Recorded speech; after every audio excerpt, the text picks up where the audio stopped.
Bapak, Ibu, Saudara yang kekasih dalam Tuhan kita Yesus Kristus, kita kembali bersama dalam ibadah keluarga hari Rabu 14 Oktober 2020. Mari sebelum kita memulai ibadah kita saat ini, kita mengambil saat teduh sejenak. Kita bersaat teduh.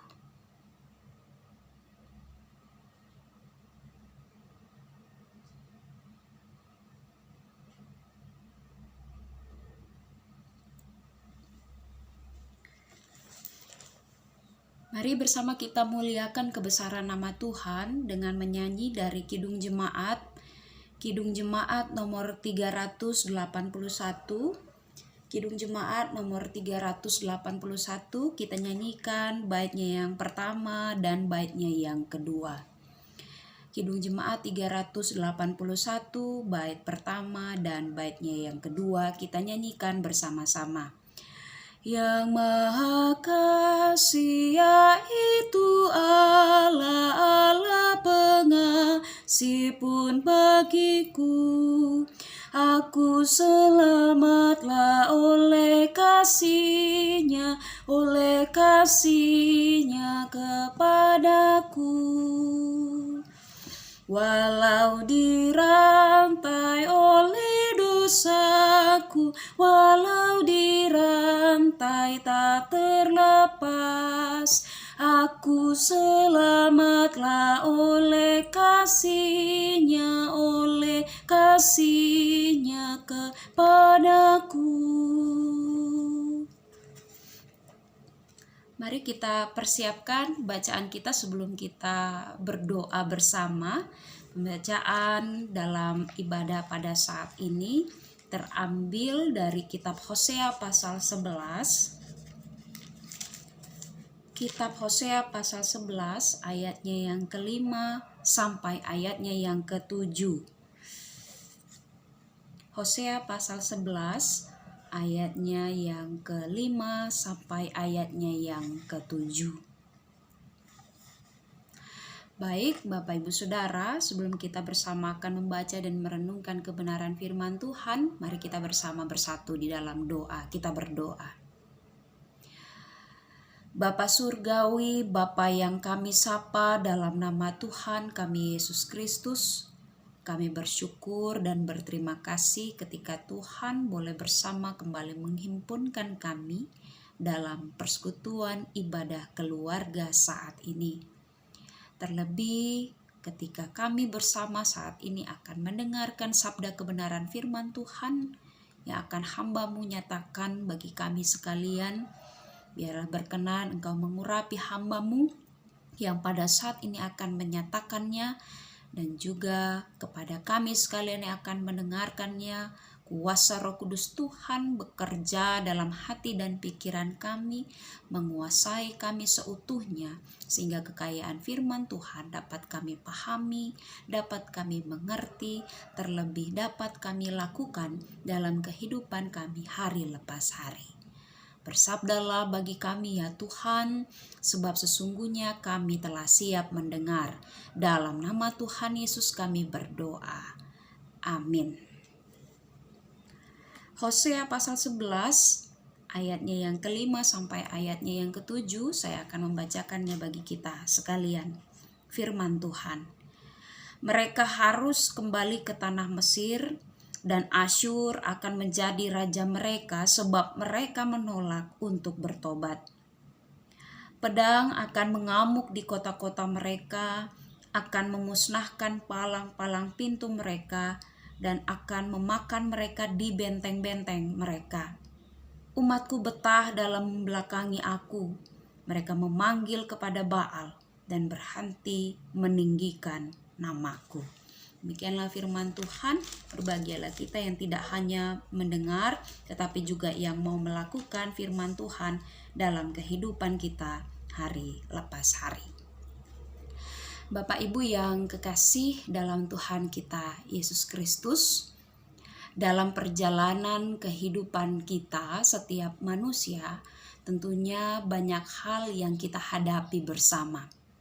ada suka, ada duka dalam kehidupan kita, dan tentunya ketika kita masih menjalani kehidupan ini, maka Tuhan menghendaki setiap orang untuk menilai dan menimbang-nimbang akan kehidupannya masing-masing, dan juga melihat apa yang sudah dia perbuat dalam sepanjang hidup yang Tuhan karuniakan padanya. Tentunya ketika kita kembali melihat perjalanan kehidupan kita sejak awal sampai pada saat ini, kita melihat begitu banyak kasih setia Tuhan yang selalu nyata dalam kehidupan kita. Ia selalu memelihara kita dengan kesehatan dan kekuatan. Ia selalu memberkati kita. Bahkan di tengah-tengah berbagai pergumulan dan persoalan kehidupan, Tuhan selalu memberikan kekuatan dan kemampuan sehingga kita boleh ada sampai sekarang ini. Itu semua karena kasih dan penyertaan Tuhan dalam kehidupan kita. Menjalani kehidupan rumah tangga pun demikian, Bapak Ibu Saudara. Tentu dalam sebuah perkawinan Kristen akan dijumpakan dengan berbagai tantangan dalam kehidupan, bersama dengan istri, bersama dengan suami, pergumulan untuk pendidikan dan masa depan anak-anak, masih banyak hal yang lain. Dan tentunya sebagai orang percaya, Tuhan selalu mengingatkan melalui firman yang kita baca setiap hari untuk kita bisa senantiasa melihat dan mengingat kembali kasih setia Tuhan. Bahkan kepada Tuhan sajalah kita harus senantiasa memohonkan perlindungan dan belas kasihan. Demikian dalam kehidupan bangsa Israel, Bapak Ibu Saudara.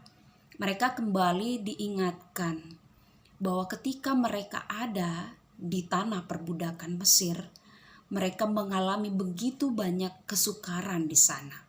Memang awalnya ketika Yusuf ada di Mesir, begitu menikmati kesejahteraan, kebaikan, bahkan bersama dengan keluarga dibawa menuju ke tanah Mesir. Mereka merasakan berbagai hal yang baik sampai kepada peristiwa perbudakan. Bangsa Israel merasa begitu berat menjalani kehidupan karena mereka melakukan banyak hal sebagai seorang budak. Mereka tidak memiliki hak hidup yang layak. Dan di dalam penderitaan mereka yang sangat berat, Allah tetap menyertai, memberkati dan melindungi akan kehidupan mereka. Terbukti Bapak Ibu Saudara, ketika 10 tulah dinyatakan di Mesir dan bagaimana mereka bisa keluar dari tanah perbudakan itu, belum lagi di tengah-tengah padang gurun, mereka merasakan begitu besar kasih setia Tuhan dalam kehidupan mereka, di mana penyertaan Tuhan boleh dirasakan pada malam hari melalui tiang api sehingga mereka tidak kedinginan, pada siang hari dengan tiang awan sehingga mereka tidak kepanasan, roti mana yang mereka makan di padang gurun, dan juga air yang mereka nikmati sehingga mereka tidak kehausan, dan masih banyak lagi. Begitu juga yang terpenting adalah peristiwa Sinai, di mana 10 hukum Taurat dinyatakan kepada mereka guna untuk membuat bangsa ini menjadi sebuah bangsa yang betul-betul siap memasuki tanah perjanjian, sehingga mereka betul-betul mengimani Tuhan, bahkan dipersiapkan juga bukan hanya secara mental, bukan hanya secara fisik, tetapi terutama secara spiritualitas. Mereka harus betul-betul menjadi umat Allah yang menghayati tugas tanggung jawab pengutusan mereka di tengah-tengah kehidupan, bahkan status mereka sebagai bangsa pilihan Tuhan. Namun apa yang terjadi? Kitab Hosea dinyatakan kepada bangsa Israel yang pada waktu itu melakukan dosa yang cukup berat di hadapan Tuhan. Pertama, mereka sudah menyimpang kepada Baal, dan itu yang disebutkan dalam bacaan kita pada saat ini. Di satu sisi mereka menyembah kepada Allah, tetapi di satu sisi mereka menyembah juga kepada Baal. Mereka mengikuti praktek ibadah orang Kanaan, sehingga hal ini menyakiti hati Allah, sebab sudah disampaikan melalui 10 hukum Taurat bahwa Allah adalah Allah yang cemburu. Tidak boleh ada Allah lain di hadapan Tuhan, selain daripada Allah Israel yang mereka harus sembah dan harus muliakan. Dan hal ini membuat Allah murka, hal ini membuat marah. Terutama juga ketika dosa yang besar juga dilakukan oleh para pemimpin bangsa Israel pada waktu itu. Mereka merampas hak milik orang lemah. Mereka merampas hak milik orang lain dan bahkan membuat sesamanya menderita. Mereka tidak lagi melihat sesama mereka sebagai saudara yang harus mereka kasihi, tetapi mereka melihat sesama mereka sebagai seorang saingan, sehingga kehidupan mereka tidak lagi memperdulikan satu sama lain, dan hal ini sangat membuat Allah murka. Status mereka sebagai sebuah bangsa yang diberkati oleh Tuhan ternyata juga membuat mereka menjadi sombong.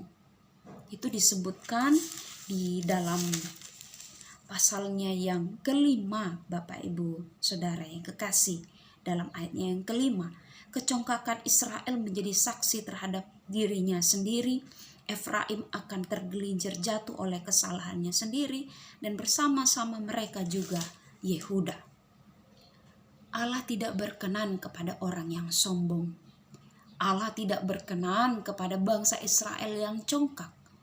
Dan kemudian karena dosa dan kesalahan mereka di hadapan Tuhan, kemudian Allah membuat mereka tergelincir dan jatuh karena mereka terlalu meninggikan diri, merasa diri umat yang diberkati, dan itu membuat mereka menjadi lupa diri. Bahkan mereka lupa bahwa segala yang mereka rasakan, segala yang mereka nikmati di tanah perjanjian itu datangnya daripada Allah. Sehingga Bapak Ibu Saudara yang kekasih dalam Tuhan kita Yesus Kristus, kita melihat kembali dalam bacaan kita pada saat ini.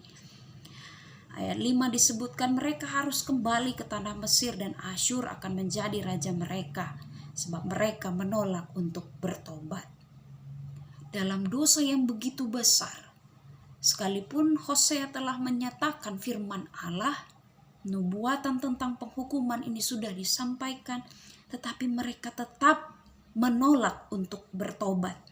Bahkan disebutkan juga di dalam ayatnya yang ke-6, pedang akan mengamuk di kota-kota mereka, akan memusnahkan palang-palang pintu mereka, dan akan memakan mereka di benteng-benteng mereka. Begitu luar biasa ketika Allah sudah murka dalam kehidupan bangsa Israel, kehidupan manusia, maka Allah akan kemudian menjatuhkan hukuman bagi orang yang tidak mau bertobat. Disebutkan dalam ayatnya yang ke-7, umatku betah dalam membelakangi aku, mereka memanggil kepada Baal dan berhenti meninggikan namaku. Sedemikian rupa Allah sudah sangat murka dalam kehidupan bangsa Israel. Allah menghendaki bahwa kemudian bangsa Israel harus dihukum karena mereka begitu menyakiti hati Allah. Tetapi kita melihat dalam keseluruhan pasal 11 ini, Bapak Ibu Saudara, diberikan tema kasih Tuhan mengalahkan kedegilan Israel. Kalau kita membaca ayat selanjutnya, kita akan menemukan bahwa sekalipun bangsa Israel begitu menyakiti hati Tuhan, tetapi Tuhan tetap memberikan kesempatan kepada mereka untuk berbalik dan bertobat. Apa kira-kira yang akan menjadi aplikasi dalam kehidupan kita pada saat ini melalui firman Tuhan yang telah kita dengar bersama? Kita belajar bahwa yang pertama, mari kita bersama-sama menjadi umat Tuhan yang setia. Tidak kemudian mencari pertolongan yang lain, mencari Allah yang lain untuk memuaskan kepentingan kita pribadi, atau untuk mencari jalan keluar yang lain dalam kehidupan kita. Sebab Allah kita adalah Allah yang cemburu. Sehingga ketika kita bersama-sama mengikuti Kristus dengan segenap hati, maka mari kita bersama membuang segala kepercayaan yang lain. Jangan kita menggantungkan diri kepada Tuhan, di satu sisi kita menggantungkan diri kepada berhala-berhala. Karena zaman sekarang ini tidak menutup kemungkinan Bapak Ibu Saudara, Masih ada di antara kita yang masih berpegang pada kuasa-kuasa kegelapan. Dan itu tidak berkenan di hadapan Tuhan. Firman Tuhan pada saat ini mau mengajak kepada kita sekalian untuk bertobat, untuk menyerukan nama Tuhan, meninggalkan segala bentuk kepercayaan yang lain dan kembali kepada Allah. Lalu yang kedua, kita belajar bersama-sama untuk hidup rendah hati. Jangan karena kekuatan yang kita miliki, jangan karena prestasi yang kita raih, jangan karena pekerjaan yang membuat kita hidup mewah saat ini, atau membuat kita berkecukupan hingga sekarang ini. Kemudian itu membuat kita lupa diri, lupa bahwa segala yang kita terima, termasuk pekerjaan yang saat ini sedang kita tekuni, itu datangnya daripada Tuhan. Kita belajar untuk memiliki hati yang mau merendah dan melihat bahwa apa yang kita terima pada saat ini adalah pemberian Tuhan, maka kita belajar bersama dengan keluarga kita masing-masing untuk bersyukur karena Tuhan baik. Dia selalu memberikan yang terbaik dalam kehidupan kita. Bahkan dalam pekerjaan yang sederhana sekalipun, di dalamnya berkat Tuhan melimpah asal setiap kita mau bersyukur. Dan terakhir, Bapak, Ibu, Saudara yang kekasih di dalam Tuhan kita Yesus Kristus. Ketika kita pada saat ini menyadari bahwa banyak sekali dosa yang kita lakukan di hadapan Tuhan, jangan kemudian malu untuk datang meminta pengampunan daripada Tuhan. Karena Tuhan yang kita sembah adalah Tuhan yang Maha Kasih.